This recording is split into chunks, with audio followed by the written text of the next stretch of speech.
je suis en train de faire cette vidéo, c'est parce que quelqu'un aussi a sémé cela à un moment donné. Que Dieu le bénisse pour ça.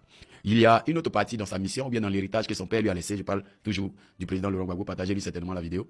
Amen. C'est qu'il a dit, son père lui a laissé deux choses. Il lui a laissé la politique et il lui a laissé Dieu, la parole de Dieu. Dieu merci, il a su communiquer la politique à tout le monde, c'est bien, en tout cas à grand nombre.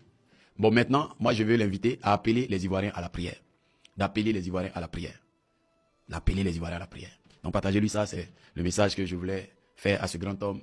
Je ne peux pas me mettre dans une position où je vais me mettre à critiquer le président Gbagbo, parce que je pense que dans la vie, souvent, il faut respecter les gens qui ont payé le prix et qui ont su payer le prix, qui ont su savoir, qui ont su s'arrêter, qui ont su tirer des leçons.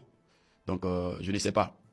Peut-être que ça ne va pas me donner la position d'un parti pris, mais ça ne me dérange pas si je suis classé du camp de Gbagbo. Ça me fait plaisir, au contraire. Parce que c'est quelqu'un qui est digne, c'est quelqu'un qui mérite, voilà, notre respect. Le dernier acte qu'il a posé, c'est l'acte qui a vraiment démontré le niveau de sa grandeur.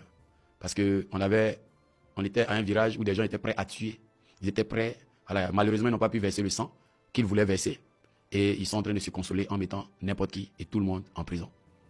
Mais là, il a su se calmer et ne pas appeler les gens à manifester, à faire des choses pour chercher à s'opposer à une force qui était prête à tuer tout le monde. Donc ça déjà, c'est un grand pas et c'est un grand enseignement qui fait référence aussi biblique à l'histoire de Salomon, où il y avait deux femmes qui discutaient un enfant. Et puis, le roi a proposé de couper l'enfant en deux et puis donner une partie de l'enfant à chacune des mères, à chacune des prétendues mères. Et la véritable mère de l'enfant a dit, ce n'est pas la peine de couper l'enfant. Je souhaite que vous donniez l'enfant à l'autre femme. Pendant que l'autre femme était déjà d'accord qu'on coupe l'enfant en deux. Et le roi a discerné, il a dit effectivement, toi qui as voulu qu'on donne l'enfant à ton adversaire, je pense et je crois que c'est toi la véritable mère de l'enfant. Parce qu'une mère ne peut pas vouloir la mort et le malheur de son enfant. C'est ce qui s'est passé. Les autres étaient prêts à en découdre. Lui, il a dit non. Donc pour ça, c'était un acte de grandeur. Et c'était un acte totalement inspiré par Dieu. Pour d'autres, ils vont voir ça comme une marque de faiblesse. Pour d'autres, ils vont voir ça comme une marque, je ne sais pas. Mais combien d'entre eux ont fait la prison comme lui l'a fait? Combien d'entre eux ont eu l'opportunité